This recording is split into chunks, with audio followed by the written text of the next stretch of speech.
Hey guys, welcome back to the channel. I'm Adam, and in today's episode we have a very cool one to share with you.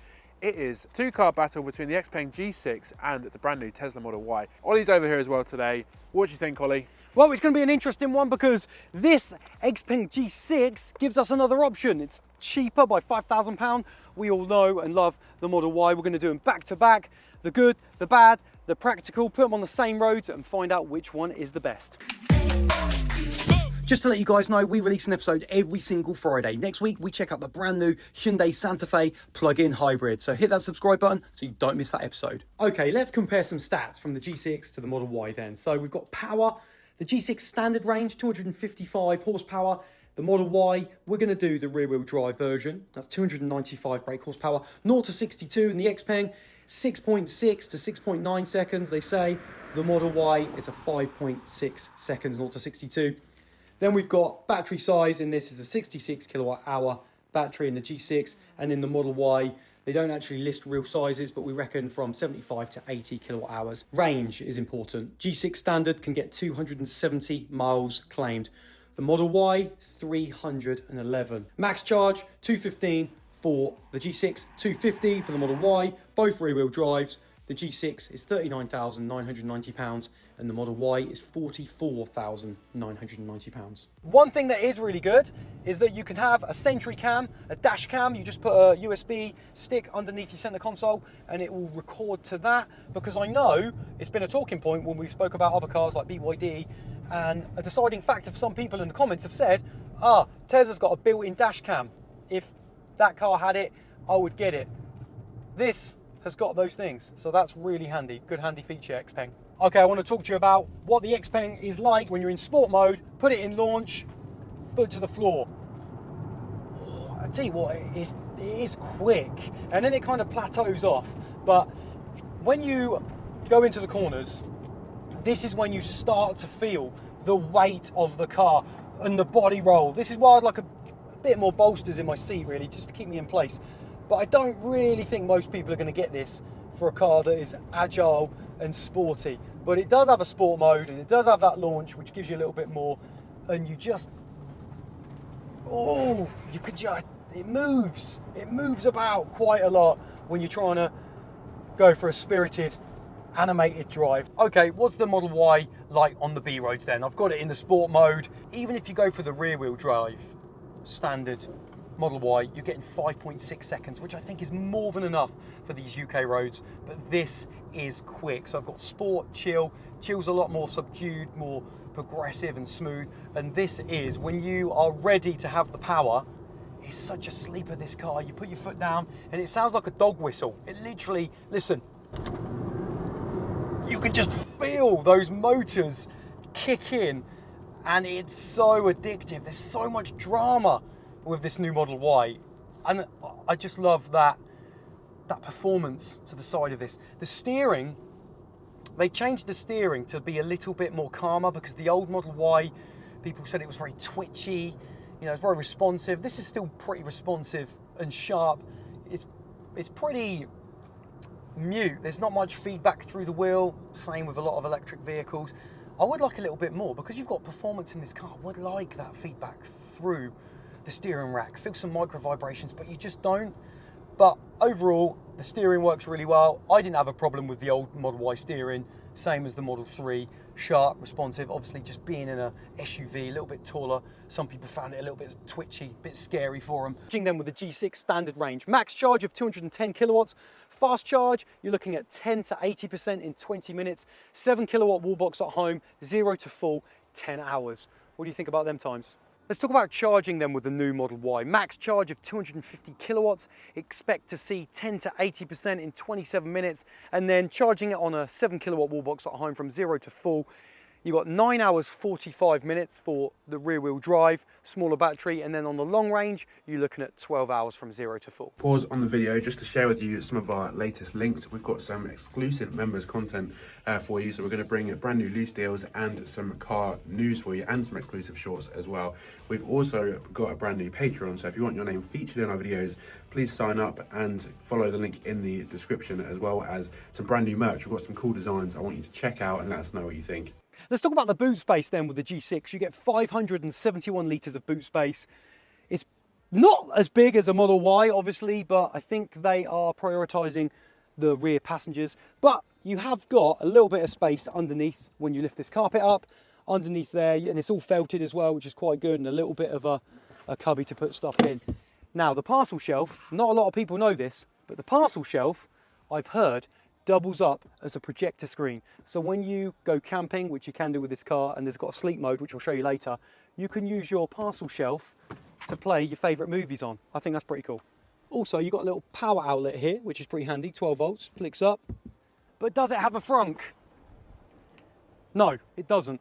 That is a little bit frustrating because as you can see here, there is a little bit of space, and I think they could have developed one and put a frunk in there. You'll have to let me know what you think about that in the comments. Let's talk about the new Model Y's boot space then. We've got 854 litres of boot space.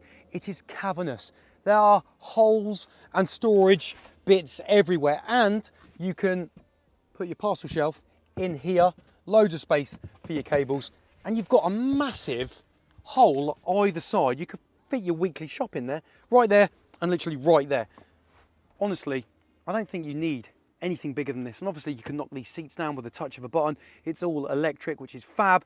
854 litres. What do you guys think to it? You have got a huge frunk space, really practical, 117 litres of frunk space, and a little bit of a secret as well, because it is the only Tesla that has got a drain plug. So you can wash off dirty wellies in here, put some beers in here, do whatever you want. That drain plug should come in handy. Let's talk about the exterior appearance of both cars. So we've got the Xpeng G6, comes in hot coupe SUV lines, razor sharp LED strips, a swooping roofline that just screams sci-fi. It's bold, it's flashy, and it does turn heads. Then we've got the Model Y. The facelift brings tighter, cleaner styling and a brand new full width rear light bar. It transforms the whole stance, making the Y look wider, sharper, and way more premium. Both are pretty striking cars, but for road presence and style, the Tesla Model Y just takes the crown. One thing I want to show you is the noise. When you're going on lower speeds, like from 15 mile an hour up in around the villages, can you hear this? I'm not going to talk, so you hopefully can hear it.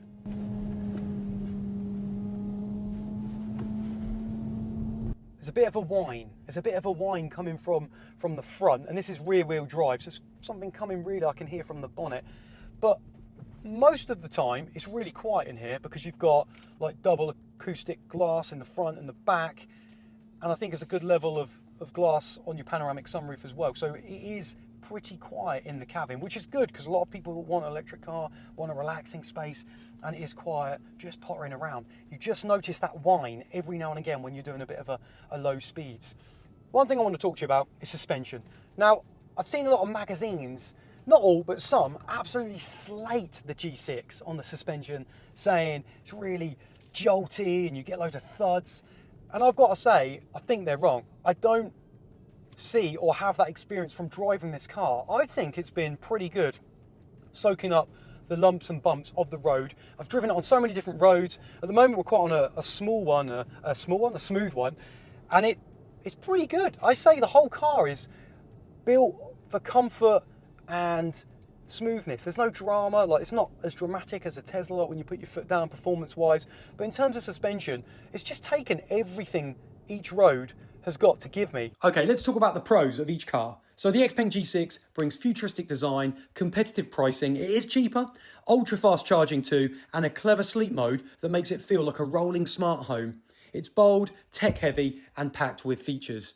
The Tesla Model Y, we've got proven reliability, rock solid software, huge cheap supercharging network, plus the refresh styling looks great, and it's got a frunk and bigger, more practical boot make it even more family friendly. So both bring really big advantages, Xpeng for fresh design and smart features, and Tesla for infrastructure and everyday practicality. Now it's time for the cons. The Xpeng G6 may look futuristic, but as a newcomer, it lacks Tesla's proven track record. Resale values are still unknown, and it doesn't look like they're making many sales here in the UK. And it does deliver less miles than the Model Y. Tesla Model Y, it's more expensive. Okay, it can be quite expensive, and while the refresh looks great, there is an argument that some people say it's still a familiar shape that we've seen for years already. Both have some major drawbacks. G6 with range and brand uncertainty, and then other people would argue Model Y, costly, and is really familiar. Not much of a change with the shape. I noticed this earlier, which was really cool. Adam gave me a call on the phone with my car linked to it, and the speaker is in the headrest. And it sounded like Adam was actually in the headrest and behind me. And I've never really had that in a car before. Normally it comes out the front speakers, and it was just quite immersive and quite interesting and clear. And I just wanted to share that with you. When you get in an Xpeng, someone rings you, you start hearing them literally in the headrest, and it's kind of weird. It's almost like they're in your head. Okay, one of the most important things is when you're looking to buy any car is what are the comfort levels like in the rear seats when you're on an actual journey. I've got Adam with me. Talk to me. Okay, so just to tell you about my experience in the back of this G6 and what it's like, let's start off with my knee room. I've actually got quite a lot of knee room here, so if you are tall, you can have no problems at all. And the actual presence of the seats in front of you, they're quite easy to see around. So let me just show you. You can see you've got quite good visibility. These windows are definitely big enough, and with the panoramic, I'll say it in a minute, panoramic sunroof, it's actually just a really pleasant place to be. I mean, all the materials are very soft and they are very nice to feel and to sit on. And then in here, you've got nothing. There's nothing in there. I thought there was going to be some cup holders, but they're here. So you just actually flick this out, and these just feel a bit flimsy, but they are there, which is good. And there's no through load, just to let you know if you were wondering. But there's two USB-Cs down here with a flat floor, which is also nice to see. So you get a bit more leg room. People have legs. So yeah, a bit more leg room. And you've also got some grab rails, which I do prefer to have in the car. Also, just wanted to mention in the back that you've got reclining seats, and they do actually recline like fairly far. Like I actually feel like I'm sort of laying down right now. So yeah, it's quite handy to be fair. One cool feature that the Xpeng G6 has is the auto park feature. So when you go into a car park, you see this little icon here, you click the P, and then it will show you, this is mind-blowing stuff, it will show you the car parking spaces, and you can literally select one. I mean, there's one all the way down here I could select, but I'm going to go here, one closest to us, and I'm going to click Start Auto Park, release the brake pedal, and let's see what it does. There's a lady coming, hang on. I'm doing a test at the moment, no hands. She's walking across, she's coming across there. Oh, right, it's reversing back. And you can see, oh, it tells you 21 foot. It literally tells you how much foot you've got. And that's going in. I thought it was quite a big space actually, but that's quite tight. Oh, look at that. Oh my goodness, is it gonna stop in time? Okay, I pressed stop on that because I was a little bit worried it was gonna just drive into the stone. But all of the other bits, really cool. And you can see here, it's given me good width either side to get in and get out. So really cool feature, and a simple case of just clicking the blue car park and then press start. That was awesome. Okay, in my opinion, I think the standard range is probably a better option to get. One, it's cheaper. It's under the £40,000 luxury car tax. Two, it's got a lithium phosphate ion battery, which means you get more cycles of life. Yeah, they're less energy dense than a nickel magnesium cobalt one, which means you're not going to get the same miles of range, but you don't have to worry so much charging it to 100%. You can do it every day. All right. Another thing, how cool is this? I've just indicated, you've seen this before in other cars, but you've got your cameras, and the quality of cameras are absolutely great. And you can move this around on your screen so you can really see that visual display on that camera. That's really handy. What I want to know is, what do you guys think? What would you have? What would give you more peace of mind? Would you prefer the nickel magnesium cobalt and do 80% and have a more energy dense battery, get more miles of range, but you've got to spend more money for it? Or would you go for something like this? Let me know in the comments. It's always important to see what it's like for rear passengers when you're on an actual journey. I've got Adam with me. Talk to me about comfort levels back there, Adam. Okay, so let me tell you what it's like in the back of the Tesla Model Y as we're going along, and start off with my knee room. So knee room, the seat in front is set to a normal adult position. It's quite far back, to be fair, and I've got plenty of knee room here, so that's good. I'm not really a fan of these. I don't feel like anyone's going to use these, and they're quite impractical. But let's also do headroom whilst we're here. So there's plenty of headroom with this sunroof, but this is fairly low, so you might be able to hit your head on that if you're a little bit too tall. There's no grab rails here, which is a bit annoying, but you do get a coat hanger and a little bit of light. So moving on to the middle part, which is quite interesting because I found out you can actually watch YouTube whilst you're going along. So anyone in the back can put on a movie or watch YouTube or whatever, connect their headphones, and that is really good. And it's nice to have a screen in the back that you can do games on, and you've also got controls for ventilation and that sort of thing, which is very nice to see. There's no other cars that really do that. As well as the windows are quite big, so you've got quite good visibility all around the car, which is lovely. Now these seats are quite big, and they're quite sort of they're just black, and you can't really see around them that easily. If they were a bit of a slimmer profile or something, it'll be a bit better. Me personally, I get a bit motion sickness if I can't really see out very clearly, so that might be something to consider. I've got no complaints with the amount of space or room in the back. So yeah, that gives you an idea of what it's like. Also, just to mention, there's 2 USB-Cs, which is very handy in the back, and there's also a flat floor, so feet room, there's plenty of room for your feet and activities. Moving on to the inside of the Tesla, we want to show you what it's all about, what's in front of us. So let me turn you around so you can see. And it's pretty standard, isn't it? I mean, with most Teslas, there's not much to look at. No. But here especially, it's a very similar story.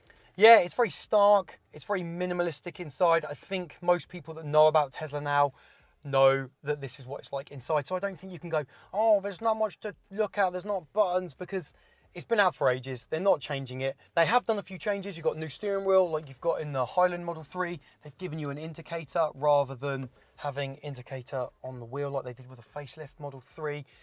And there's no wood. So here now you've got this fabric on top in the Model Y, which I hated that wood. I would have chosen the £1,100 white option.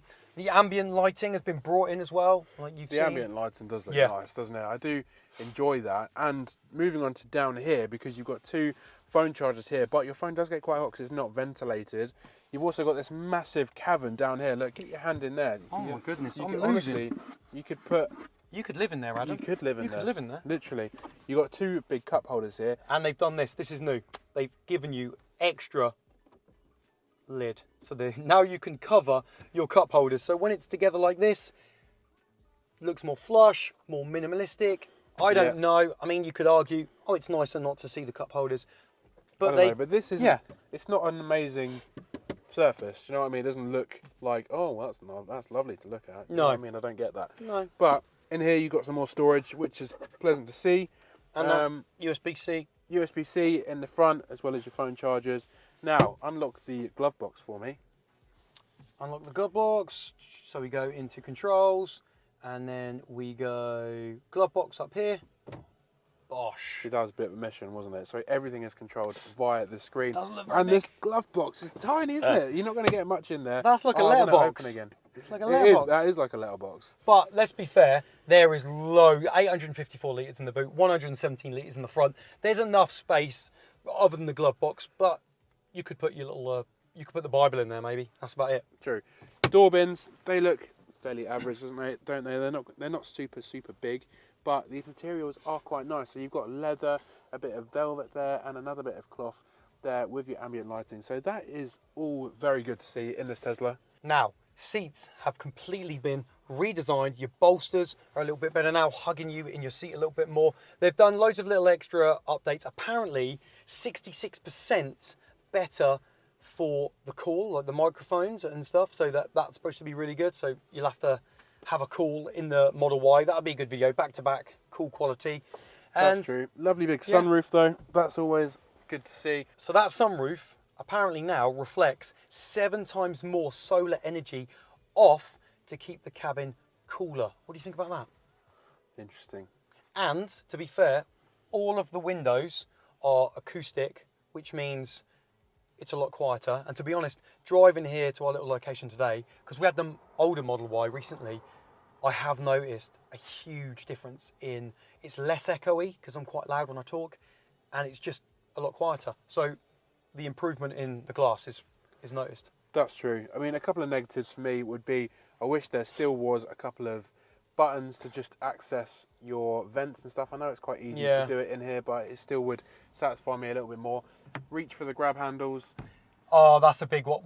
Grab handles. I was in a long journey the other day to the airport in a Model 3. All the they don't have, where's the grab handles? Where are the grab handles? I was on the passenger side, yeah. So that needs to be sorted out. But other than that, it's pretty good in here. So we have actually got the same size, 15.4 inches screen, but we've got new bezels. I guess it's got a nicer curve than the older one.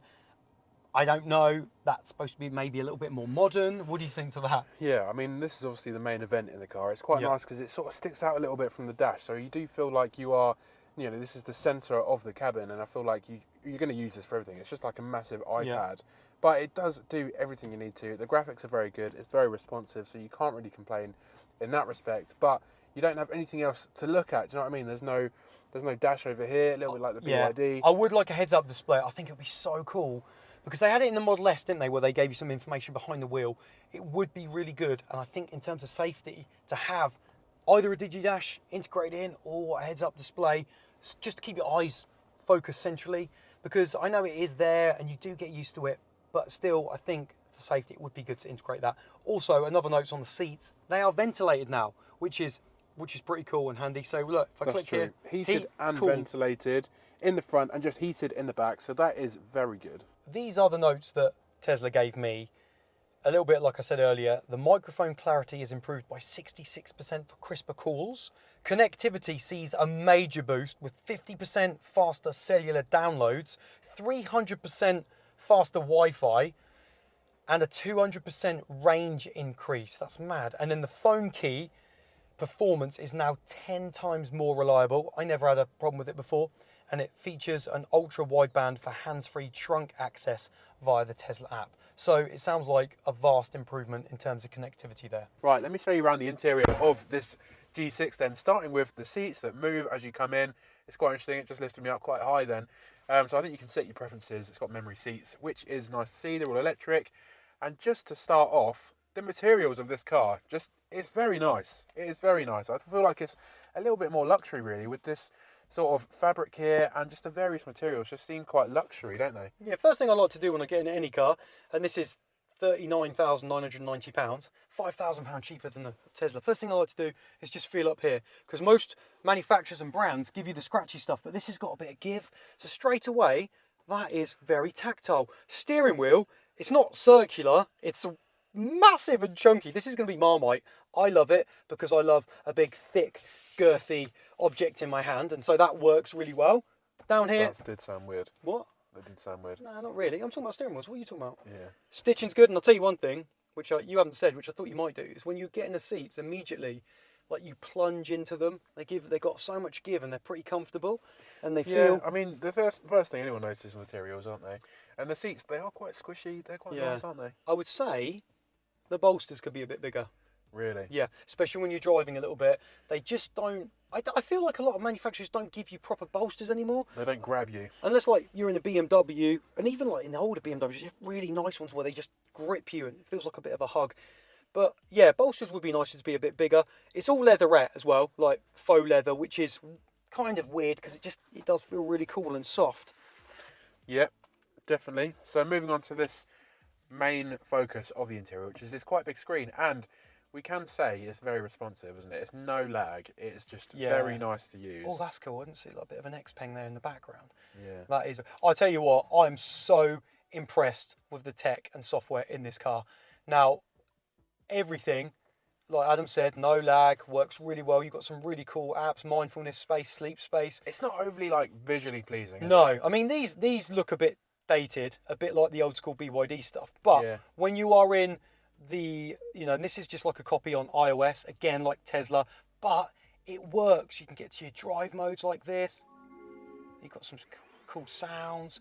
But the speakers are good as well. Just I can hear a few noises. You've got speakers up here, up here for your back, and all around the car, which is lovely to see. It's got a good option as well. So if I slide my finger over here, you can split your screen in pretty much middle any or configuration. over. Yeah, in it's any quite interesting. And so that works really well. The sat nav, you've got this. It's very much like Tesla, and a lot of people say it's a bit of a copy on the Tesla, which you can see that because they know that's what works. Again, with the aircon, you can turn it on. That's it. I still prefer some buttons or something. There's no thing you can move the fans around with. It's all just done. Everything's done in the screen. Can I say something, and then I want you to tell me all right, go on then. what you feel about it. So on the steering wheel, this button and this button, I can turn the fan up and down. Okay. That's pretty cool, isn't it? Very handy when you're going along. Yeah. And, okay, you see this roller? That is the temperature, up and down. So I can go up and down on the temperature, and then up and down with my fan. And once you've set it on here, whereabouts they are, because if you want to close them off, just tap it once, close it off, and then you can get there, tap it once. That is good, I like that. All right, so this is very good that you've got a shortcut there, and if you bring it all the way down, it just turns it off. So that is fabulous. That is good. Well done, Xpeng. So, what else are you going to say? Go on then. It's another really cool thing that not many people talk about. If you press and hold this button, you can, it's a favourite button, right? So look, little star. You've actually got these. Now, what's annoying is it doesn't do the drive modes, but you've got open and close trunk, which I've got it on the moment, which is really good. Turn on and off camera, activate your lane keep assist, which is the same as the X Pilot, autopilot, and then obviously as you can see the others. But at the moment, check this out. So I parked up, press that, boots open. Really cool. And then that's do all the handy. stuff, press that, closes. That is definitely handy. Yeah, people know how that works. So that's a good favourite button and really good. That's a really good feature. Well done. There you go, still doing some stuff. Okay, moving on to the centre console then, because I just find my first impression about getting into this car was this centre console is really high. Like, I feel like it takes up a lot of room. I know what you're saying. I think the width of it, and you've got a bit of storage underneath them for your USB and stuff. There's USB and a bit of storage here, but stuff's just going to roll around here. But I think it's wide because it gives me a bit of a homely feel, because it's like a big armchair. You feel like you're in an armchair. Yeah, but it looks robust, doesn't it? It looks durable. It's wide. It's big. You've got these cup holders in there. They look quite small to me. I thought you wouldn't get any big bottles in there, would you? No. But these are quite cool. 2 double chargers and they're ventilated. I've got to say that is the best wireless phone charger I've ever used. You put it in there. What's really cool is the way it's upright like that. I just think it's so it's good. Just at a nice level where you can still see your phone, and the fact that it's ventilated means it's better than a Tesla. Yeah, it cools it straight away. And listen, if I take it off, oh yeah, you can hear the fan. oh, I can feel it. So it blows it quite good. Wow. Now It blows it quite good. We love a good blow, but I need to tell you this. Because this is a bit of a design fault that I figured out, and I figured it out really quick as soon as I got in at the start of the week. Right. So you lean over here to start using the infotainment. Where does my elbow go, Adam? Where does my elbow go? Straight on there. Every single time. As I'm leaning across, That's because your arms are that long. I just think that is it's happened to me so many times. Well, not everyone's got the same length arms as you, but yeah, I can understand. Yeah. That is a bit of a fault, to be fair. I think what would have been good, because they positioned it centrally, and obviously it works with the symmetry. I just think you could have had. Do you know what I mean? You the same. You try it. Just try and do something on the infotainment. Yeah. See, my arms are Your arms are a bit shorter. Yeah. But so that it's literally every time I've done that, and I've done something and leant back, I've gone, oh. That is annoying. But get rid of your arm, because feast your eyes at this, because that is quite a hole, isn't it? That's deep. Look at the size of that. I mean, you could probably fit some sort of children in there. That'd be good. Do you know what would be really good if they had like some sort of cooler that you could do that, because that is a really good cooling bit of space. It's massive, isn't it? Yeah. So you can definitely put a lot of stuff in there. I mean, I quite like this. For me, it's really techy. You've got 2 wireless phone chargers. You've got a bit of space down here as well. No glove box. That's annoying. Yeah, true. No glove box. Even in the Tesla, you could open it, but yeah, and no frunk space, which we showed you as well. So it's like that's all you've got, which might be enough for you. But I actually think the way they've done the infotainment's great, but the cabin is actually, again, it's a bit understated. It's on the classy side. yeah, no, it looks definitely up there. It's quite not luxury, but You've it's even definitely quite good. I was going to say, you've got this kind of like speaker material here that runs And also, throughout. can I mention another No, gripe? go on. Another gripe. So, the grab handles, Yeah, reach for those for me. Where are they? in the back. Why are they only in the back? Don't know. Doesn't make sense, does it? That's one thing they could have done. That's a bit annoying. But all I was going to say was, because you spoke over me, was this material here is down here as well, which a lot of manufacturers and brands don't bother so much with below eye line. So the fact they've actually got some of this material down here tells me they're making an effort. So that's really cool. And you've got, look, a little bit of lines in here. Yeah, what do you think of the door bins? Are they quite big? Yeah, I mean, they're okay. They're not, I wouldn't say they're the biggest. You can get a bottle in there, but yeah, they're not, and they taper off a bit at the They're back. quite open though, aren't they? But I do like these, the little buttons to open and close the door. Yeah. That's really cool. All flush, works well. Then you've got this, look, staring at you. What's that? That is the alert monitor. So if the driver's getting drowsy or not paying attention, that'll signify a little bit of a message on there. But you can turn it all off from the infotainment. But we've seen it before. Sometimes they're on the DigiDash, and now they've started to integrate them into pillars. A cool feature I want to show you, which after having it, I think it should be in all cars. And obviously, I think this is what they must do in China. So you go into sleep space, right? Adjust your seat mode manually to start sleep. Okay, right, so you can sleep in the car. Now, you can actually buy, so it's setting everything up because it's saying you're going to sleep, or maybe you put it on charge and want a little bit of a lie down. But check it out, so we do this, and then we go seat mode, and it shows you this. Look at these options. So, single bed mode, lay passenger seat flat, dual bed mode, yeah, and then, or travel mode, so then you do some bits with the back. Anyway, we're going to go single bed mode. Next step. Please follow the instructions to complete the preparation steps before adjusting the seat. So you can remove the headrest, which we're not going to do. We're literally going to go, okay, next. After clicking to start adjustment, please leave the front seat and the passenger seat will automatically recline. Okay, this is going to be you, Adam. So. What? Oh my God. Ah! Is it going forwards? Is it crushing your legs? Yeah. Quick, get out then. See what happens to your seat. See what happens to your seat. Brings it forward. I had to jump out. There we go. Now this is going to go all the way back. And so what you can do is you can literally just sleep. So it's going to go completely flat. Now if you imagine that you do both seats like this as well, and you buy a cheap blow-up mattress from Amazon, or maybe like a thick topper, you can literally put it on. Let's just pause adjusting the front because. passenger seat has been reclined, entering the sleep space soon. So basically, we didn't take the headrest off. So if you look there, obviously that is putting a bit of pressure on that. But if you take that off, that has been designed perfectly to marry up to the rear seat, so you can lie down. Or even if you just wanted to lie down normally in this seat, it goes all the way back. I think that's brilliant. But look at this. I can actually change the backdrop, so I can have moonlight. And I can. That's pretty cool. You don't even need a house now. Do you know what I mean? And then, look at this. And then when I click off, I've got like a mounted. Oh, shooting star. And I can look at this. Imagine just a load of people in the UK lying down, charging up, just getting asleep. It's not bad, yeah. And you've got obviously the pano roof, so that again, there's so much romance you can have in this car. Romance. Yeah, I think, you don't even need a house now, you just get an Xpeng. I think it's really cool, especially if you actually find a good like mattress or a topper to do. I think it works well.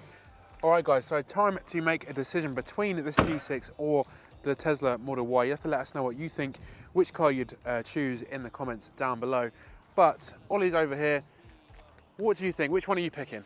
To me, it's all about best value in terms of deals. So the lease deals we spoke to you about, this, even though it's a £5,000 cheaper car than the Model Y, the Model Y looked around £20 a month more, and you've got better driving dynamics. I'd probably go for that. Deals can change all the time, depending on whether you're buying, you're leasing, or whatever. But let me know what you would pick in the comments down below. As always, throw us a like if you like the episode, get a sub to Car Chat TV, and we'll see you on the next one. If you've made it this far, thank you ever so much for watching. I've just popped up 2 more videos on your screen that you also may like. If you do watch one, let me know what you think.